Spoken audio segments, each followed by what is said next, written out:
Thank you, Rebecca. And let me actually first thank you and Susanna and Johanna and Christina and all of your colleagues from Bitkom. This is just a world-class event, and it's really a privilege to be a part of it, so thank you. And it's also a privilege to be a part of the discussion that we are about to have with our panel. I think everybody knows Peter, but let me ask the other panelists to come on up. We'll just go in the order in which I see them, maybe with Axel Kessler. Come on up. He's the head of data privacy legal at Siemens, and in that capacity, he's responsible for the data privacy program for all Siemens Group companies as well as its 360,000 employees. So that's how I got to know that little factoid. And then we have Catilin Fennessy, who is the lead on the Privacy Shield team in the U.S. International Trade Administration, which is a part of the U.S. Department of Commerce. Another fun fact is that about a decade ago, Catilin and I were in the same office, the Office of the U.S. Trade Representative, negotiating trade agreements. So it's funny how life takes you different places. And then we have Helen Dixon, who is a stranger probably to no one, the Data Protection Commissioner for Ireland, and echo Emily Sharp's comments earlier about the high regard I think that we all have for Helen and her colleagues in Ireland. And then finally, Claire Bradshaw, who's the Deputy Director for the International Data Unit at the UK Department for Culture, Media, and Sport. We've decided to continue to try to be provocative. I'm not sure I can top the ABBA comment, but we will try to do that. And we're also going to try to be conversational. So I have a bunch of questions. It's no problem with me if I'm ripping them up after 5 minutes, and I'll invite the panelists to pose questions to each other, and hopefully you'll get to see us sweat under these lights here a little bit. But Peter, why don't I just start with you and see if, I mean, what you just said was just profoundly important in my view about the nature of data or the non-nature of data. As we get into this topic of GDPR and in particular international data transfers, which is the segment of this that I'd like to emphasize, any additional sort of threshold thoughts that you think are important to put out for folks? Well, just some of the trends to keep in mind. Is this on? Yeah. I think this needs to be turned on. Okay. It's a few thoughts. Remember, the total amount of data in the world is doubling. It's growing logarithmically. It's doubling people estimate about every year and a half. Which means that if we think there's a lot of data now, just wait. Right? When things double, that double, that's a lot of stuff that we need to be thinking about. The internet was designed for global transfers. It was designed to essentially be a network that would move data around the planet to follow the most efficient path.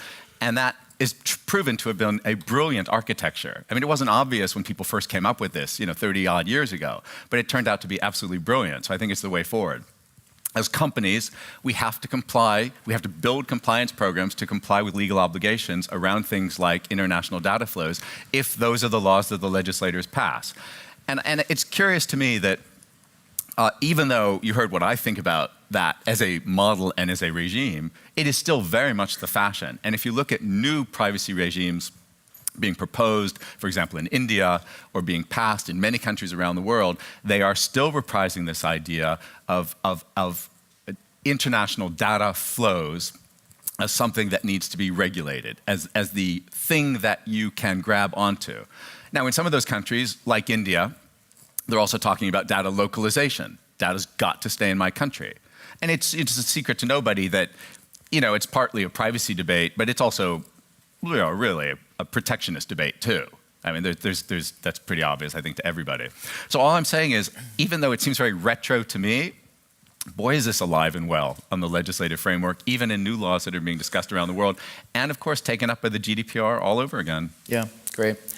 So let's start in Europe, and Helen, we'll start with you, because you are, of course, at the very center of many of the pressing questions of data protection, and in particular international data transfers. We've got the Irish litigation, including the issues referred to the ECJ with respect to standard contractual clauses. Where, to the extent you can discuss it, where do those cases stand, and any particular observations about the issues in those cases as they relate to this larger topic? Yeah, sure. Thanks, Josh. Just to start off with a couple of points on what Peter outlined earlier. First of all, everybody does love a birthday, but only when there's cake. So not sure there was much point in bringing it up. But of course I agree with you in terms of what you said about the internet is made for data transfers, and global connectivity is an expectation of every consumer and user.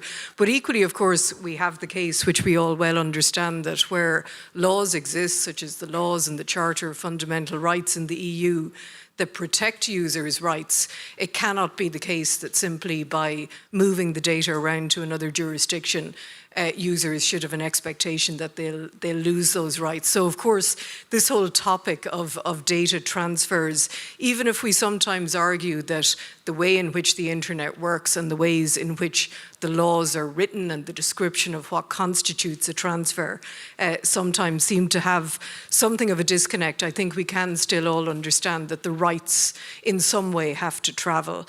So yeah, I think if I could take a few minutes and give an update on the litigation that my office initiated in the Irish High Court, because I think it is particularly important, and I suspect it might touch a little bit on some of the comments Claire will make later on. So without going back into the full history, just to give you the 2018 update on that litigation that we initiated in May 2016. Of course, this year, the Irish High Court judge finally in April compiled, having heard from all the parties to the case, including Max Schrems, Facebook, compiled the list of questions to be referred to the CJEU. So the reference has been made. In fact, the CJEU has already invited written submissions from the parties over the summer. So I anticipate that case is likely to be heard in the first half of 2019. And I think the reason, of course, we have a lot of empathy for the fact that there's huge stress around the topic of transfers for companies. A lot of the privacy professionals we engage with are trying to argue with their boards to get big budgets to implement compliant solutions to transfers, and yet they're doing it against a backdrop of great legal uncertainty in light of the litigation. But I think this litigation is different in that there was a very extensive, almost 6-week hearing in the Irish High Court. There was a huge adducing of facts from the preeminent experts on national security law and law in the US during the hearing. So the questions that are now being transmitted to the CJEU and the statement of facts going with it are probably the first time there's been a very comprehensive outline of the issues. So it's our hope that the positive that's going to come out of this is that the CJEU will be answering questions that we really do all need to bottom out on. Otherwise, we're going to keep moving from solution to solution and legal doubt to legal doubt on it. So just to very briefly mention some of the questions that were referred, but of course it goes without saying the CJEU may answer those questions or it may repackage the questions and answer a different set of questions. But important things I think that we're going to sort out are whether the Charter and the GDPR do apply to processing that occurs in a national security context. We're also going to sort out what is the comparator for a third country. It was argued in the case in the High Court that, well, surely it's not fair that the US, for example, is being compared to the Charter and the directive as it was then pre-GDPR, when we can see that there are practices by intelligence agencies in some EU countries that don't seem to meet the standard we're being held to. So what the comparator is an important question to sort out. The role of data protection authorities, it was argued again in the High Court that there's no need for this reference case under Article 28.3 of the directive as it was, and Article 4 of the SCC's decision.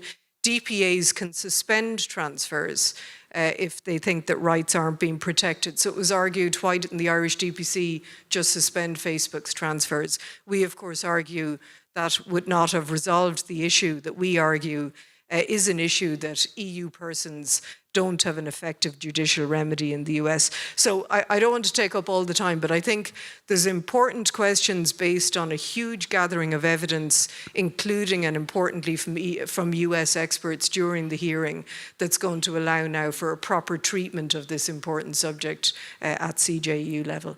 Great. Thank you, Helen. Well, obviously, I'll be following that really closely. Caitlin, let's go to you and come across the Atlantic. You obviously spend most of your time thinking about the Privacy Shield, but I want to put you on the spot about something that's been in the news very recently and that a lot of us, both in the United States and elsewhere, have been thinking about, which is what's happening in the United States, and in particular, thinking within the executive branch about a potential framework for privacy. Can you tell us a little bit about what the department is thinking about and what the government is thinking about on that? Sure. Happy to make some brief comments in that regard. What I can say is that the White House, the National Economic Council, tasked the Department of Commerce with working to develop a forward-thinking strategy to address privacy challenges in a way that also supports and enables innovation. As Peter discussed, data is expanding exponentially. Obviously, we are all well aware that privacy issues are very top of mind these days for companies, for individuals, for regulators.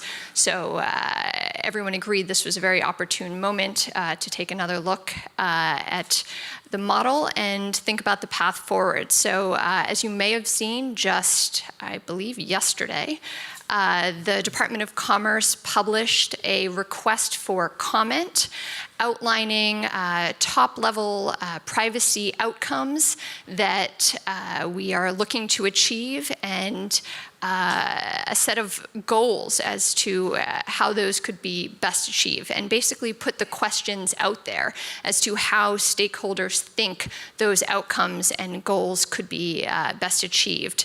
And I'm always encouraged to point out that our requests for comments are completely open. We very much welcome input from stakeholders around the world, whether regulators, companies around the world, individuals. So I encourage you to take a look at that. And submit comments. We will continue to have stakeholder consultations as our agency, which is comprised of a number of different bureaus, will work on different work streams of this project. So whether it's the National Institute for Standards and Technology will have one component of this.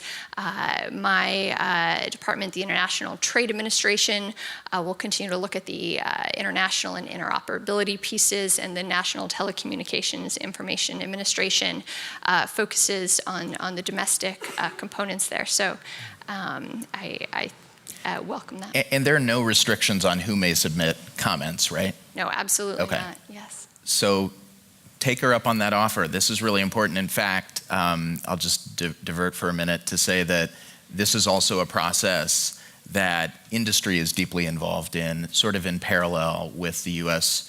administration, whether it's U.S.-based trade associations or global organizations like mine. My colleagues Guido and Sana are deeply involved in driving a lot of the thinking with our member companies about how to be a part of the solution, how to support the U.S. government in coming up with a policy recipe, whatever form it may take, that is truly interoperable, reflects truly high standards of privacy protection, and can help solve some of the issues of fragmentation that we have. So thank you.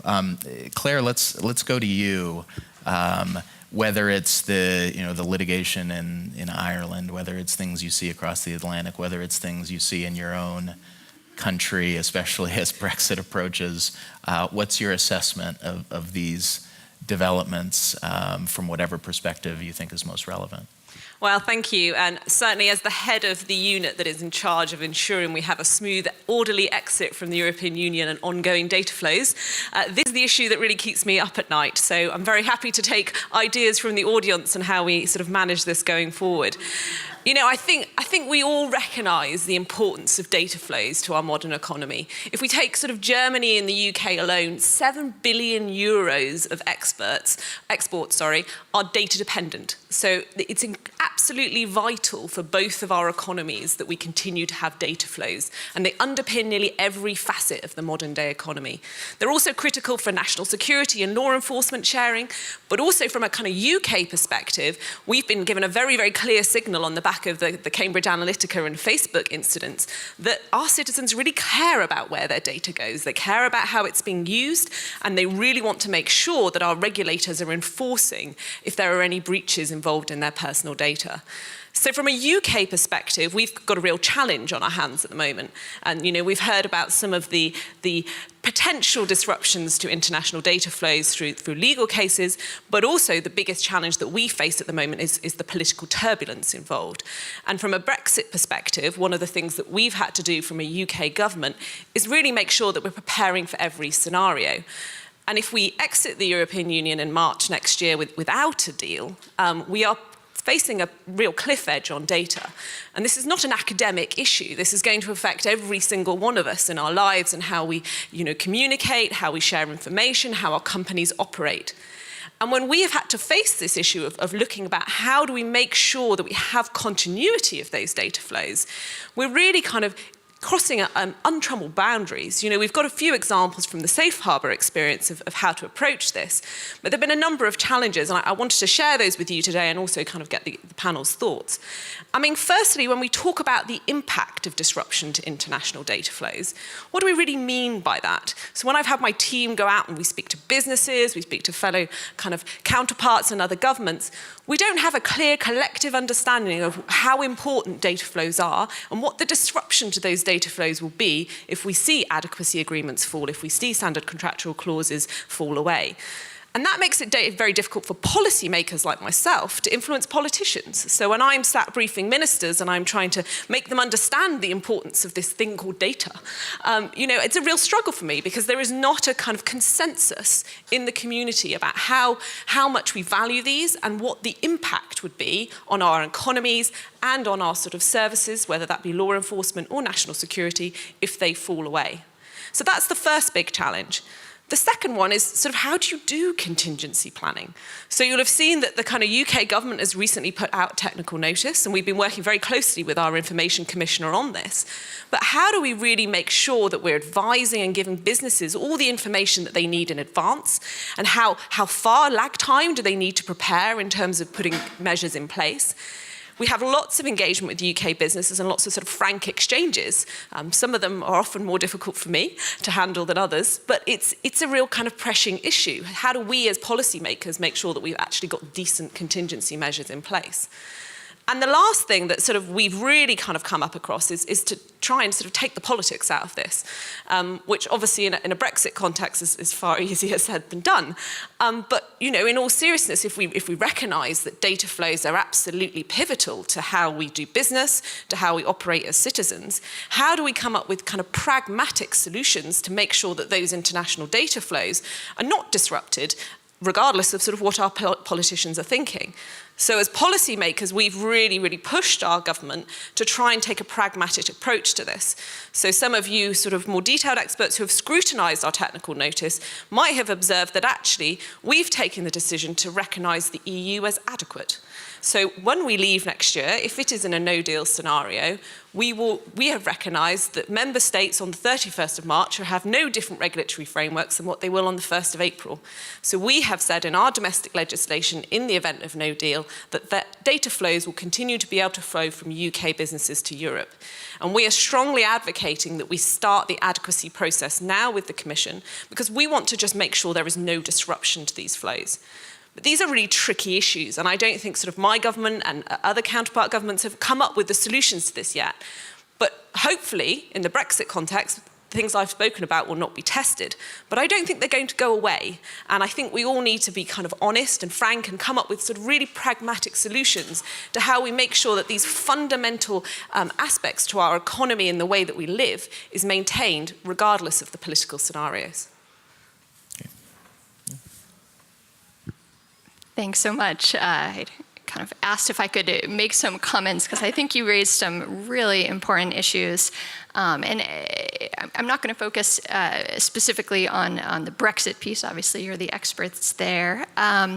But what I wanted to touch on is that I feel like you pulled together the strings so far discussed on this panel. We heard from Peter about kind of the technical reality. We heard from Helen about the legal reality. And you posed the question as to how we in a pragmatic way, approach those two realities and what the impact is. And I just think that is what we have always considered our role at the Department of Commerce, trying to inform the policymaking process, what I touched on earlier, by injecting what the technical reality is so that the policymaking reflects that, but then also looking at what the legal reality is that Helen just discussed and trying to provide businesses usable, effective, efficient compliance mechanisms to comply with foreign regulatory regimes in this space, data protection and transfer rules, so that business can proceed, so that this system actually will work, so we don't face a cliff edge. And I just want to make, if I could, just a few quick comments as to what I think the three considerations are that guide our thinking in that regard. And to my mind, one is pretty obvious.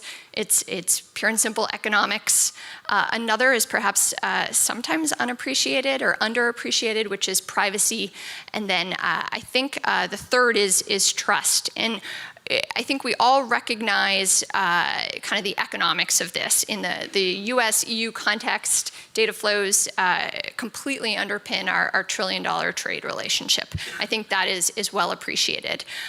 What I'm not sure is as well appreciated sometimes is how much they underpin kind of our investment relationship on both sides of the Atlantic. That's much bigger. It's about $4 trillion. And why that's important is because it enables jobs on both sides of the Atlantic. I recently learned that, this should have been obvious, but that EU companies in the US, US companies in Europe are the biggest source of onshore jobs in each other's economies. 4 million jobs on each side of the Atlantic. And that becomes important in this context, to bring it back, is because HR data, as we all know, in EU cannot be transferred under EU law using consent. So that's where these mechanisms become important. Under EU law, we need a mechanism. Privacy Shield, close to my heart, comes into play in that context. In terms of privacy, I just think that this is underappreciated, that these mechanisms create binding and enforceable privacy protections that we've all agreed on. So, what would be the impact of these things going away? Not just the economic side of things, but actual impacts on privacy, because these are enforceable obligations companies sign up to. But then the piece here that I think sometimes is not talked about quite enough is the trust component. We all know that individuals need trust in kind of the digital ecosystem to use it. But the way this has all been set up, these transfer mechanisms are built on the premise that we can create enforceable obligations that can exist across different types of legal structures, different legal systems in our countries. And if nuances in the legal approaches in different countries mean that those frameworks are invalidated or can't stand, then we have a real problem, because if one can't exist based on that premise, how can we trust any of them? I think they're all very much linked. So I just wanted to kind of make those quick comments and say, those considerations are certainly what's driving our administration's full and ongoing support for Privacy Shield and the efforts we put into that. But I think they're important considerations for all of us. Great. Thanks, Caitlin. That's terrific. In fact, pragmatism, a word, Axel, you probably live every day. I mean, what's it like to be in your shoes? You're a controller, you're a processor, you have over 300,000 employees, subsidiaries all over the world. We were talking outside at the break about this topic, and it just seems like there are some pretty compelling business situations that you run into every day. Yeah, thank you. I was afraid that you asked me how we prepare for the Brexit. Oh, yeah. Okay, yeah, answer that too. And I would like to refer to Claire, but she only prepares for the UK companies, saying that the EU is adequate. And maybe we should simply agree here that we do it otherwise.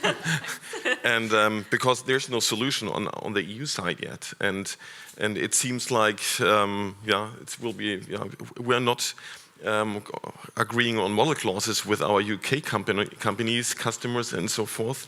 So I don't have a solution in place, whereas business is really pushing on me and saying, where is the solution? Do we have one?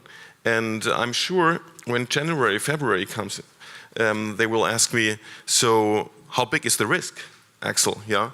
Can we continue transferring data from Germany to UK to our customers? Can we receive it from the suppliers in a compliant way? And yeah, I don't have a solution for that. And then they will say, yeah, but I told you a year ago. So that brings me back to what Peter said, that they updated more than 12 million contracts in the past. And I mean, most of you are forward thinkers and politicians.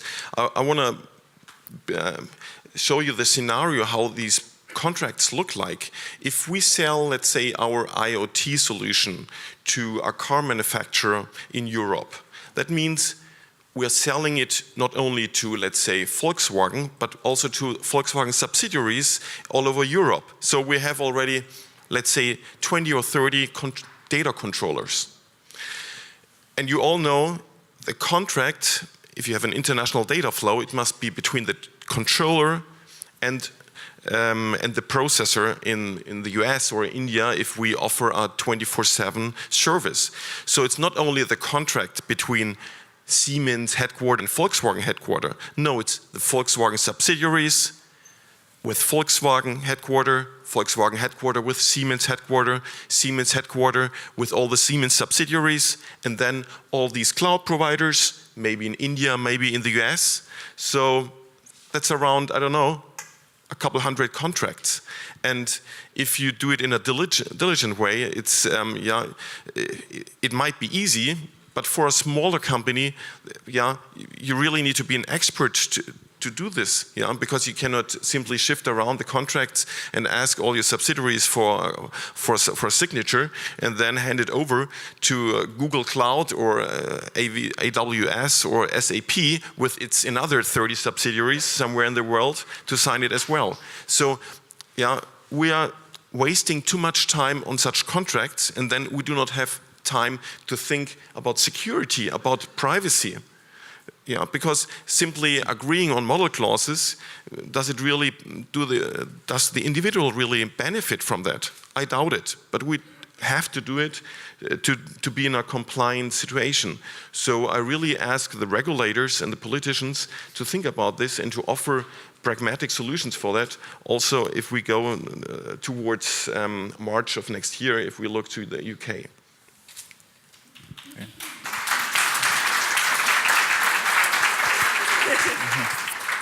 Did you? Wade carefully. No. Thanks for that, Axel. So I think, I should frame that hopefully what we will achieve is a deal. I think that's in the mutual benefit of interests of both sides. And from the UK's perspective, we not only want a deal that enables the free flow of data between the UK and Europe, so an adequacy agreement, but we also recognise, because the UK will be the largest trading partner for Europe, that we would like to have a regulatory cooperation agreement as well. Because of the interface with business. So if you kind of think about it from our perspective, when we work closely with our regulator, the Information Commissioner, what they are looking for is to make sure that we have harmonised rules, so that businesses in the UK will not have to have a different interpretation of the law from a business in Europe. And to achieve that, you need regulatory cooperation. So it's something that the UK government is pushing very kind of forcefully, and trying to make sure that in the future scenario as we exit the European Union, that we are providing that certainty for businesses on both sides. We think it's in nobody's interest to have divergent regimes. We've got high data protection standards in the UK, we've got a Data Protection Act, we've got a well-funded, resourced Information Commissioner. What we want to make sure is that continuity stays in place. In the unlikely event of a no deal, what we are seeking to do is exactly the same. We're trying to replicate that. That's why we want to start the adequacy process now. I'm starting to think there's no disagreement between anyone on this panel, but of course there's a disagreement perhaps, or a difference in emphasis in the way we're coming at the same issues. Of course, Axel, you're absolutely correct. There must be solutions. Users require them, businesses require them. We heard about and the Irish High Court heard about the trillions of dollars of global trade that depend on transfers. The issue, I suppose, really is that the solutions need to be clarified, and that's why the litigation is going to be important. And it's why it's important that the litigation was comprehensive in terms of how it dealt with this, so that we're going to get the ultimate guidance from the CJEU on how the standards have to be met, so that the solutions that are implemented, and they will be implemented, transfers can't stop, but the solutions that are implemented are going to be legally sound in the direction of higher standards of protection for users at the same time as facilitating the transfers. So there are already some positives in the GDPR in that until the CJEU invalidates, if it invalidates anything further beyond safe harbour in 2015, there are already some positives in the GDPR in that it expands the numbers of solutions that are available. It put binding corporate rules on a statutory footing, and it expanded the use of binding corporate rules to industry groupings rather than corporate structures, although I have to say we haven't seen any applications from industry sectors so far. But what we have seen is a huge increase in the number of applications for binding corporate rules to my own authority, and also I know the ICO has updated that it has 40 plus applications in hand. And of course the binding corporate rules are a really useful way for global organisations to implement full compliance programmes with the GDPR. So these are the positives, and whatever solutions are there now and as clarified by the court, if there are any gaps in the way they're being implemented, these will apply equally in the case of post-Brexit scenarios if there is no deal or if there isn't ultimately an adequacy finding. The other thing to mention, I'd been mentioning to Catilin earlier that some of you may have noticed that the European Data Protection Board plenary was on Tuesday and Wednesday of this week in Brussels. I've come from it yesterday. And the press release from the EDPB yesterday indicates that we approved a paper on the extraterritorial scope of the GDPR. But importantly in that paper, when you see it, when the press office publishes it on Monday, I anticipate, you'll see that there's a very important section in that paper that cross-references the Article 3 extraterritorial reach of the GDPR with Chapter 5 transfers. And there are going to be lots of examples in that paper that will be published, in fact, for consultation, so you'll have a chance to input on it. Lots of important examples that are going to demonstrate where effectively a transfer, while it is a transfer of data, it won't be deemed a transfer under Chapter 5 because the receiving entity will already anyway, by virtue of Article 3, be subject to GDPR. So there are lots of solutions there. If the court clarifies that there's gaps in those solutions, they'll be fixed. You can be assured of that, Axel, that regulators and policymakers are going to plug the gaps once they're clarified to us. Can I actually continue on that, Helen, because you made a really important point, I think, about differences of emphasis but not necessarily disagreements. And the question I have is actually more of a process question, which may seem kind of mundane, but ultimately I think movements in rules and large conceptual frameworks depend a lot on just people talking to each other. And you have a reputation, I think, well-deserved for being both, having a high fidelity to the applicable legal framework, but also just being open as a person and always willing to talk.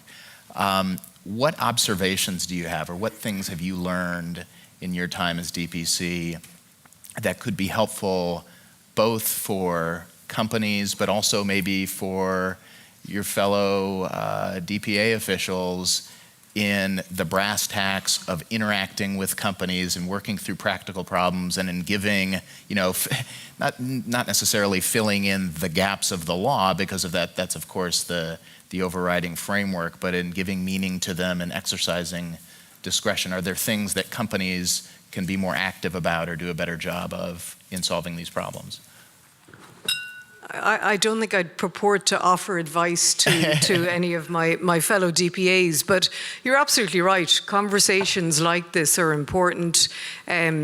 I think ultimately convergence in laws is going to be very important on top of the talking. But I think you raise a very good point, and the reason why my authority believes so much in engaging with companies and companies from lots of different sectors, it's that we need to understand what's actually happening on the ground, because if we don't understand how sectors work, if we don't understand how industry works, then we're not able to interpret the laws to give effect to individuals' rights in a way that reflects how reality works. So, I mean, really all I would say is, while we await legal clarity, if there is further clarity to be provided, and as we implement the solutions, as this paper from the EDPB goes out to consultation, and I'm sure there'll be very active consultation on it, we do need to keep listening and we need to keep talking.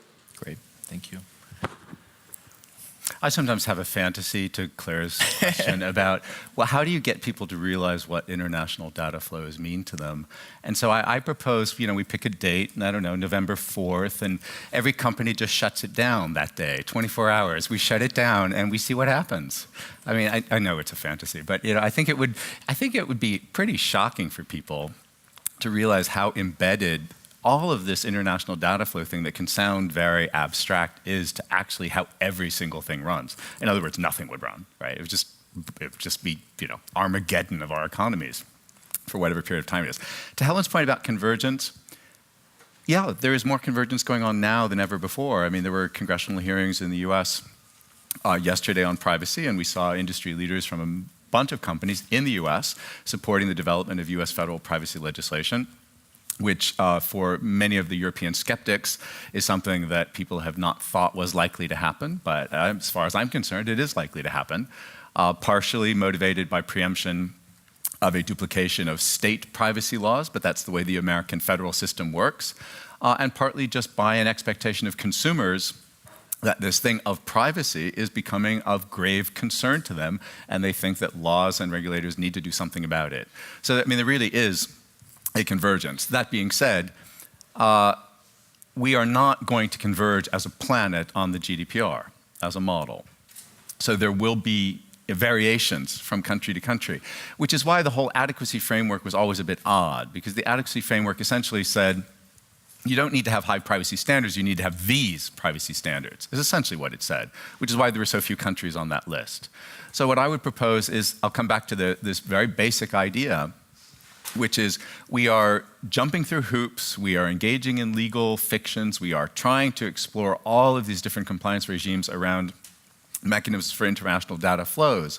But really what we want, is every data controller to protect the data according to the same standard worldwide, regardless of where it transfers, where it sits, where it's stored, where it's accessed. We keep using even the word transfer. I mean, I don't even know what a transfer is, honestly, right? I mean, transfer is, again, one of those metaphors for human speak, where I'm sending the data somewhere else. Really what we're talking about is if I'm on my little device and I can access my bank account that might be sitting in, I don't know, some other place, have they just transferred it to me, or did I just access something off of a server in a different locale? So I think we need to really step back from all of this, re-examine the reality of the technology, re-examine the reality of just what these flows mean to all of us, and then, start fresh, not be prisoners of a particular optic of way of looking at this for multiple decades. Technology goes stale, we sunset it, it's gone, it's dead, we move on to the next thing. We could do that in legislation too, right? I mean, legislation can be improved, modernized, brought up to speed. And again, I'll just be absolutely clear, I am not talking about lowering privacy standards. On the contrary, I'm talking about the same privacy standards worldwide. So Axel, on that, I mean, put you on the spot a little bit. As a global company, how would you think about some of the key I'm just going to assume that you don't like fragmentation and that a consistent. set of rules would be in your interest. But beyond that, how do you think about some of the core principles that you'd like to see out there at whatever level, issued by whatever government that govern your activity? My wish is that we really differentiate between sensitive data and data which can just flow around. And the latter means, for example, contact data, which, maybe you still know these yellow books in phone cells, with phone numbers and addresses lying around for everyone. This is public data, of course the regulators would say no, it's not. But for me, contact data, just the name of our employees, for example, and the email address at Siemens.com, maybe we find lower hurdles to transfer such data. And also, if we talk about the e-privacy regulation, maybe we can carve out the employer-employee relationships, and because, as you mentioned, the consent is not feasible in the employer-employee relationship, and that would take a lot of burden from the enterprises. So this is could be one milestone. And what Peter said, I agree. Why don't we simply say you can transfer data to another company if it agrees to comply with the GDPR or with the Canadian law? Then we don't we don't have to agree on model clauses. It would make our life much easier, and then we can concentrate on security issues, for example, which really safeguards our personal data. So maybe we take these two things also into account. And I think the sensitivity of data, we should really look on that issue more closely. Great. Please.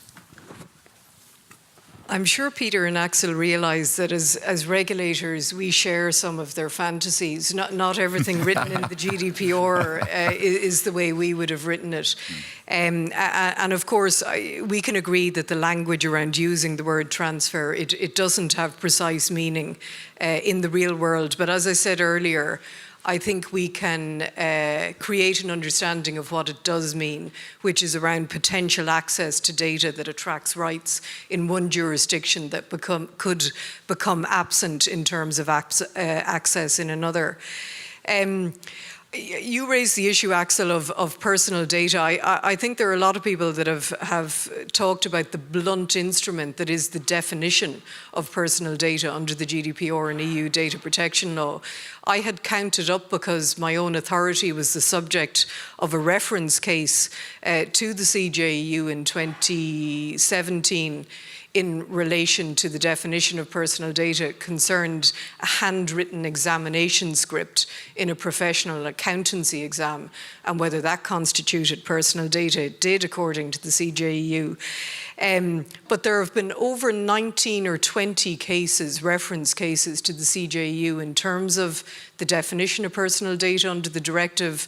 So it's such a broad definition, it's not necessarily understood.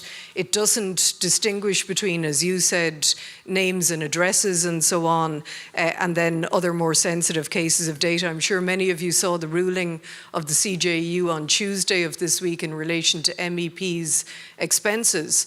And the CJEU found that that data does constitute personal data and wouldn't fall to be given out under FOI requests.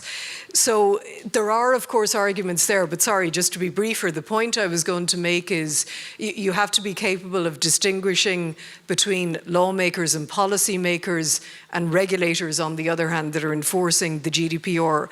We play our part, like you, in contributing to the debates on evolving these concepts so that ultimately new laws do evolve in a way that reflects reality, but at the same time, it's a road to nowhere for us to try and create what we think the policy approach should have been. All that said, we will try to take a common sense and sensible approach always where we can. Great. Thanks, Helen. I think we've got a few more minutes, and I understand, maybe contrary to perception, that there is not a bar on audience questions, so I want to reserve our remaining time. I'm not sure if there are microphones around, or if people, if you have a question, maybe just stand up and project your voice. Oh, you do? Okay. All right. Wow, that's big. All right.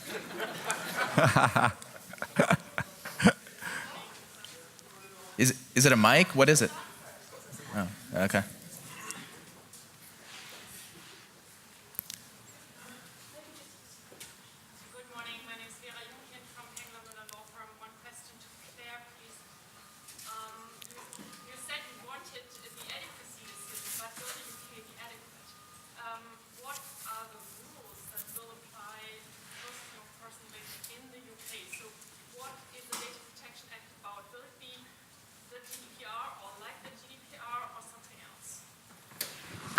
So thank you.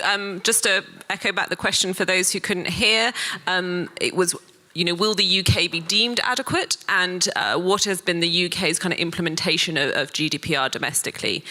So currently we passed our Data Protection Act in May earlier this year, and that gave effect and aligned us with the GDPR.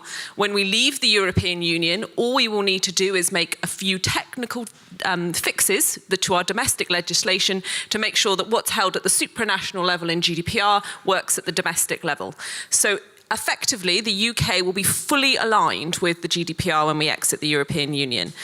On top of that, if you look at the areas that are scrutinised as part of the adequacy process, so one of the key things is an enforcement mechanism, how independent our regulator is. So the ICO is currently one of the most well-funded regulators in Europe, currently very, very active in the EDPB, playing a very, very strong role in providing guidance, circa kind of 50% of the guidance. I think last year the ICO played a role in. And they also value their independence and have a very, very clear remit from the UK government that they can conduct their investigations without interference from the UK government. And that's something that we know will be scrutinised as part of the adequacy process. And we believe that the ICO has a strong story to tell in terms of how its record has been lived out in the UK. The other aspects that will be scrutinised, obviously, is our investigatory powers regime. And again, the UK has previously been accused of having, surveillance rules that interfere with individuals' privacy. I would point you towards the UN Rapporteur's recent appraisal of the UK, who says the UK government has come to great strides to bring the investigatory powers regime up to date in the UK, and has now got one of the most strongest privacy protections in place for its citizens in Europe. So I think in terms of our readiness for the adequacy process, we're ready to do that. We have got all the information ready, and we believe that we should be able to be deemed adequate as we exit the European Union. Great. Any other questions? Please. I have a question. Can you hear me? Should it work now? Hey. Can you hear me? Yes. Okay. Is it also for Claire? Yes, this Okay. is for Claire. I just wanted to ask, this is cool. I mean, we know that the GDPR will be applied in the UK, but my question is, considering also what happened with the safe harbor, would the adequacy also be the same if the UK is not subject to the ECJ rules? So if there is basically another safe harbor decision at ECJ level, but that does not automatically apply to the UK because the UK will not be subject to the ECJ jurisdiction rules. of the court. How is that? Yeah. So I think the question that you're asking is how does the UK continue to remain aligned with the GDPR as it potentially evolves in the future? So this is something we're very alive to. One of the things that we have proposed is that we have a dispute resolution mechanism as part of our adequacy decision, so that we have a process whereby if there are CJU decisions that say that a certain aspect of UK regulation is currently now in breach of GDPR, that we have a process with the Commission where we can work through it and make necessary amendments when they're required. So one of the things that we are very keen to avoid from a UK perspective is a repeat of safe harbour. It's why when we put our proposal, which is out in the public domain, to the Commission, we very much said we wanted to go beyond the standard adequacy decision for exactly kind of the reason that you've pointed to, that actually if you consider the volume of data flows between the UK and Europe, what we do not want to have is a decision that impacts hopefully a future adequacy decision without a process in place for how the UK government would engage with the Commission on that issue. So that's something that the UK government is very supportive of, but obviously it's subject to negotiations with the Commission. Great. Axel, you want the last comment? Yeah, let's face again the reality. I don't think there will be an adequacy decision from the EU side, just to put a lot of pressure on the UK government. So, Helen, what do you think, if you were sitting here, what shall companies do? How can we prepare? I think there will be a gap, maybe in April and May, without any adequacy finding. And then my guess is when next year in the summer we'll have an adequacy decision on this on the side of the EU for the UK. Do you agree, or do you have other good recommendations? Nobody knows the answers to all of these questions, but first of all, it is the case that if there is a deal, if the UK leaves with the deal, there will be free flows of data for the 2-year transition period. So from March 2019 until 2 years from that point, there would be free flows if the UK leaves with the deal. If it leaves without a deal, it's only at that point that there could even be a commencement of the negotiation process for an adequacy procedure. So you're absolutely right, there would be a gap in any case if it is the case that the UK leaves with no deal.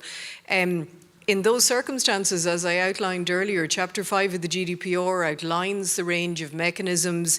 Yes, they may be subject to refinement or alteration based on the outcome of the CJEU cases in both the La Quadrature du Net and the Irish High Court case. But there are binding corporate rules, standard contractual clauses, and other mechanisms for transfer there. So I would advise that companies start familiarizing themselves with them. Catilin, final thought? Yeah, I feel the need, since I think our colleague from Bitkom began this discussion by referencing the uncertainty around Privacy Shield, and certainly we've talked now a lot about the litigation, to just make the comment, and I hope this is clear, that on our side in the U.S. government with regard to Privacy Shield, the commitment couldn't be stronger, that we're preparing very closely and have been for some time now with our European Commission and DPA colleagues for the second annual review, and are very much confident in the strength of the Privacy Shield framework and the oversight mechanisms that we have continued to work throughout this year to put in place with the Commission to address all of the recommendations from last year. And I think that message does get lost a little bit. We put out a few documents recently that hopefully try to address that, publicly put out a 34-page response to the European Parliament's resolution, for instance, in excruciating detail, addressing some of the points raised. Of course, the U.S. submission made through Irish counsel before the Irish High Court in the court case is also fully public and on the Department of Justice's website. So I just wanted to kind of convey that the U.S. government stands behind all of these mechanisms and has continued to engage in full support of them. Great. Thanks, Catilin. This conference has been almost perfectly on time. I don't want to be the person to screw that up too much. So let me thank the panel for a terrific discussion and thank all of you for being a part of it.